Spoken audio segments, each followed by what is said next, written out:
Our final speaker now is Mr. Arun Lakhani, CDM of Vishwarai Infrastructure Limited, who will speak about water stewardship, the Indian perspective of the 4Ps. And you will have to present the 4Ps yourself. Thank you. Good morning, everybody.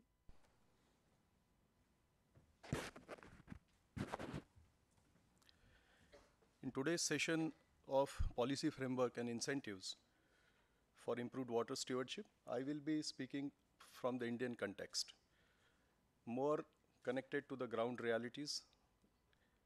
I will be introducing the fourth P, the people, into the PPP model. And I will talk about breaking silos, the verticals of the water distribution to empower the local initiatives.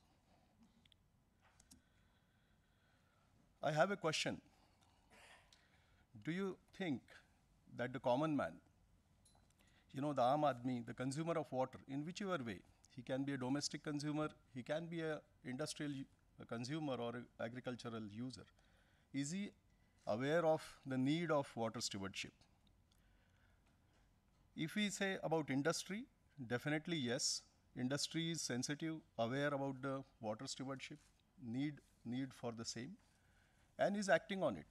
Organizations like FICCI, they are very actively propagating this need, which we all know is essential for the future generations. But what about the 91%? The balance 91%, if we look at the consumers, probably the answer is not, is a no. So stewardship need to be understood. The need for it need to be understood by all the stakeholders. The stewardship also need a bit of more integrated approach. In India particularly, if we see that our water bodies, we have the central government which controls the larger water bodies like rivers. We have the state governments which control the agricultural water and the industrial water. And the urban local bodies control the domestic water. There is definite scope of improvement into the sectors itself, the verticals itself. However, I think the main, there can be an enormous value chain addition if we break these silos and if we integrate and make water as a one whole, the approach should be a total water. And for that, we also need practically implementable and financially viable solutions which will work ultimately on the ground reality. I think 4P structure, which I will be elaborating on, that is public funds, private efficiency, and people's participation, is one of the solutions, possible solutions to get these type of projects on way. I will give you an example. You see, even the smaller policy intervention, how far it can go in bringing multiple bottom lines. Say, if we have, I'm talking about the urban sewage reuse, it's a domestic vertical and the industrial vertical. If we can integrate these two, today, if we can make a policy which says that the 50 kilometers from every urban town, the industry and the commercial utilization of water should be the preferred water, should be the treated water, and make policies according to that. Now, this brings in the cascading effect. The first and foremost is that the town gets that much fresh water released for use as drinking water. The town which may be constructing barrages and dams for their drinking water, it gets postponed or averted. Thereby reducing the damage to the environment, thereby reducing the displacement of people, and thereby saving the investments which can go for a better purpose. Second, on the other hand, when they get this water released, they also get a major problem addressed. That is the sewage treatment. In India today, we have almost 40,000 million liter per day of sewage our urban centers produce. We have 1/3 capacity the installed capacity at whatever efficiency it works. And why, if we go a step deeper, why is this situation? Because for the urban local body, the sewage treatment is a pure cost center. Politically as well as, economically. It's a pure cost center. So it gets low on the priority.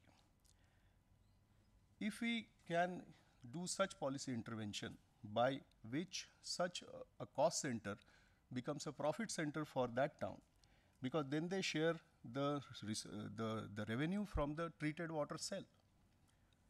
This changes the whole economy and approach towards sewage water. Now, when we talk of 40,000 million liter per day of sewage being produced, if we study it, it may not be possible at every town that you have the industry who will buy it. Thermal power station, of course, are the, the lowest hanging fruits. They should be targeted first for that. But 50% of this is a 20,000 million liter per day. I mean, it's a substantial amount of water we are talking of. And if you see the other effects, today this untreated sewage is contaminating all our water bodies. Our rivers, we have this Ganga cleaning action plan. Why? Because we have contaminated it. Our wells are contaminated, our lakes are getting contaminated. We have a health hazard, a big health hazard coming there. We say 21% diseases are waterborne. We lose almost 9 to 10 crore percentage due to waterborne diseases. And as UNICEF says that if we invest 1 rupee in water, we save 8 rupees in the health budget. So, I mean, look at the cascading positivities that can come from small policy intervention and a clear structure which will be able to implement this. 4P is definitely a structure which I will be elaborating on in the next slides, which can take this forward. But again, this being an industrial driven solution is easy to implement. I will just touch upon the other tough part into the urban water segment, and that is the domestic water, the drinking water. Now, although it is only 6%, it is the least of the, if we say quantity wise, it is the least of all. But it is very important because it's for us. I mean, for human beings, we need to have adequate quantity of water at proper quality. The rapid unplanned urbanization is posing a big challenge to us. Here also, involvement and awareness of people is a must. And these type of projects can be a great vehicle for water stewardship. Making people aware, all the stakeholders aware about the water stewardship. Because these projects connect to them, on day-to-day basis directly. The urban water scenario, we all know that we will be facing a 25% deficit by 2050. We have average NRW, 50-55%, but many cases more than that. We have unequitable water supply right now. We need large investments into the change of the assets, the rehabilitation of the assets. We need metering for making it more awareness to bring in on the saving of water. We can then move to the equitable water supply and eventually to 24/7 in a phased manner. Here too, the policy interventions like 4P structures, the government grants of course are required if we want to keep the lifeline volume at a subsidized rate for these projects. And inclusive models, so which includes all strata of the society, particularly the underprivileged people. So coming back to my basic submission here is the 4 Ps. You see, water projects are social projects. I believe they are less technical or less commercial. They are more of a social project. They need much more sensitivity. They need more human face. And they need onboarding of their largest stakeholder, that is people, the 4th P. We have seen, like I will give you an example in our Nagpur 24/7 project. We have done a My City, My Water campaign where we contacted 50,000 plus students, school childrens. It had such a positive impact in running of the whole project. It creates those positive vibrations which are required for such type of social projects.